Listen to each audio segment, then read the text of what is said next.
अस्सलाम वालेकुम स्टूडेंट्स।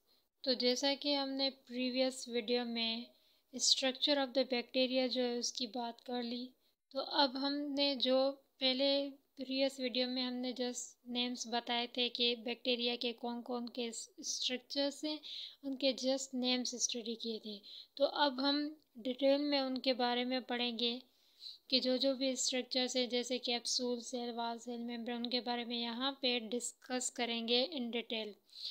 तो पहले हम बात कर लेते हैं shape and size of the bacteria. तो इस पैराग्राफ में लिखा हुआ है कि बैक्टीरिया जो होते हैं उसकी अरेंजमेंट्स जो होती है वो डिफरेंट होती है, और दूसरा कि उनके शेप्स भी डिफरेंट होते हैं। जैसे कि कुछ बैक्टीरिया जो होते हैं वो राउंड होते हैं जिनको हम बोलते हैं कोकाई, और कुछ जो होते हैं वो रॉड शेप्ड होते हैं जिनको हम बोलते हैं बेसिलाई। तो मेन जो होते हैं बैक्टीरिया को 3 ग्रुप्स में डिवाइड किया गया है उनकी शेप के बेसिस पे और साइज़ के बेसिस पे। तो वो 3 टाइप कौन से हैं? एक होता है कोकाई, दूसरा होता है बेसिलाई और स्पायरोचीट्स। तो कोकाई जो होते हैं वो राउंड शेप होते हैं। यहाँ पे आप देख सकते हैं कि ये जो बिल्कुल राउंड राउंड नज़र आ रहे हैं, ये हैं कोकाई। मतलब उसका स्ट्रक्चर जो होता है वो इस तरह से बिल्कुल राउंड होता है, इनको हम बोलते हैं कोकाई। और जो बेसिलाई होते हैं वो रॉड शेप्ड होते हैं। ये जो रॉड शेप आपको नज़र आ रहे हैं इनको हम बेसिलाई बोलते हैं। और दूसरे होते हैं स्पाइरल शेप, जो बिल्कुल स्पाइरल की तरह होते हैं। स्पाइरल शेप जो होते हैं ये जैसे आपको नज़र आ रहा है ये बिल्कुल स्पाइरल शेप्ड है, उनको हम स्पायरोचीट्स बोलते हैं। तो 3 टाइप हो गए, कोकाई, बेसिलाई, स्पायरोचीट्स। और यहाँ पे ये भी बताया गया है कि कुछ बैक्टीरिया ऐसे होते हैं जिनके शेप और साइज़ जो है वो बिल्कुल वेरिएबल होते हैं, जिनको हम प्लियोमॉर्फिक कहते हैं। मीन्स कि उनका शेप और साइज़ बिल्कुल मुख्तलिफ और वेरिएबल होता है। उसके बाद बताया गया है कि शेप और साइज़ जो है बैक्टीरिया, ये किस वजह से बैक्टीरिया की शेप और साइज़ जो है वो डिफरेंट है। तो वो बताया गया कि जो सेल वॉल प्रेजेंट होती है, सेल वॉल के रिजिडिटी के बेसिस पे ये डिफरेंट शेप्स और साइजेस होती हैं बैक्टीरिया की। उनके बाद पहले तो ये शेप्स हो गए, एक कोकाई, बेसिलाई, स्पायरोचीट्स। अब हम बात करते हैं अरेंजमेंट्स की, कि ये जो बैक्टीरिया होते हैं उनकी अरेंजमेंट भी डिफरेंट होती है। जैसे कि कुछ बैक्टीरिया जो होते हैं, कोकाई जो होते हैं वो पेयर्स में होते हैं।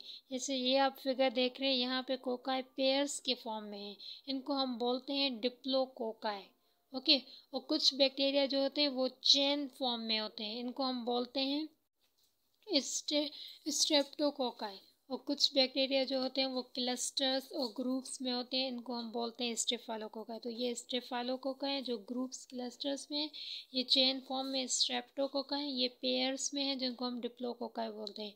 और यहाँ पे जो 2 कोकाई हैं वो बीन शेप्ड, यानी जो किडनी बीन शेप्ड होते हैं ना, बिल्कुल उसी की तरह हैं, जो कि एग्जाम्पल है एक बैक्टीरिया का जो किडनी बीन शेप्ड होता है। यहाँ पे बताया गया है कि वो हम आगे डिस्कस कर लेंगे कि कौन कौन सा किडनी बीन शेप्ड है। यहाँ पे आप जस्ट अरेंजमेंट्स और शेप्स जो है वो अच्छे से समझ लें। दूसरा ये बताया गया है कि बैक्टीरिया जो होती है इनकी साइज़ वेरी करती है 0.2 से 5 माइक्रोमीटर पे, 5 माइक्रोमीटर तक। और जो सबसे स्मॉलेस्ट बैक्टीरिया होता है वो माइकोप्लाज्मा होता है, जिनकी साइज़ जो होती है सेम होती है जो सबसे लार्जेस्ट वायरस होता है, पॉक्स वायरस, उनके बराबर होती है सबसे स्मॉलेस्ट बैक्टीरिया माइकोप्लाज्मा की साइज़। और जो सबसे लार्जेस्ट बैक्टीरिया होते हैं उनकी साइज़ जो होती है 7 माइक्रोमीटर होती है, जो कि ह्यूमन रेड ब्लड सेल्स और यीस्ट के बराबर होती है।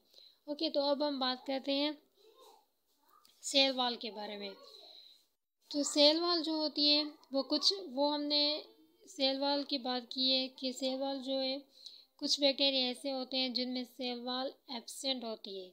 और वो कौन सा बैक्टीरिया है? वो है माइकोप्लाज्मा। माइकोप्लाज्मा जो है सिर्फ यही एक बैक्टीरिया है जिसमें सेल वॉल एब्सेंट होती है, बाकी जो भी बैक्टीरिया है उन सब में सेल वॉल प्रेजेंट होती है। और सेल वॉल जो होती है वो एक पेप्टिडोग्लाइकेन की बनी हुई होती है।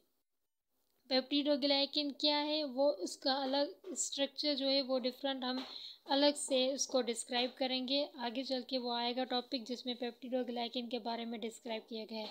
उसके बाद यह बताया गया है कि इसके सेल वॉल के बाहर भी कुछ स्ट्रक्चर्स होते हैं जिनमें कैप्सूल आ गया, फ्लैजिला आ गई, फ्लाई वगैरह ये सब आ गए।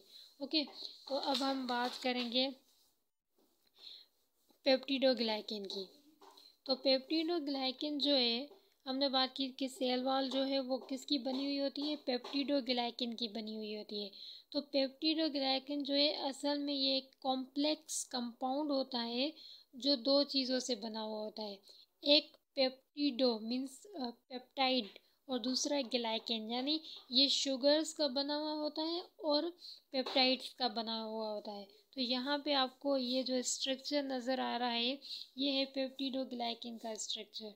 ओके, तो पेप्टिडोग्लाइकिन जो है ये शुगर की बनी हुई होती है और पेप्टाइड्स की बनी हुई होती है।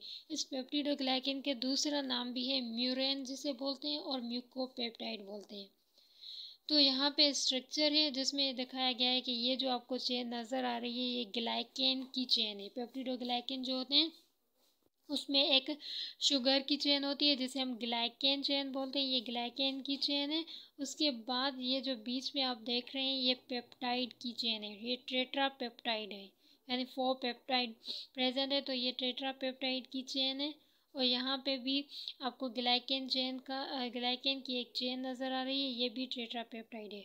और यहाँ पे एक टेट्रा पेप्टाइड चेन और दूसरी टेट्रा पेप्टाइड चेन के बीच में भी क्रॉस लिंक होती है जिसे हम बोलते हैं पेप्टाइड इंटरब्रिज। ओके, तो ये जो स्ट्रक्चर है पेप्टिडोग्लाइकेन का है जो बना हुआ है एक ग्लाइकेन चेन से और दूसरा टेट्रापेप्टाइड से, और टेट्रापेप्टाइड के बीच में भी एक लिंक होती है जिसे हम पेप्टाइड इंटरब्रिज बोलते हैं। तो यहाँ पे ये पेप्टिडोग्लाइकेन के स्ट्रक्चर के बारे में बताया गया है।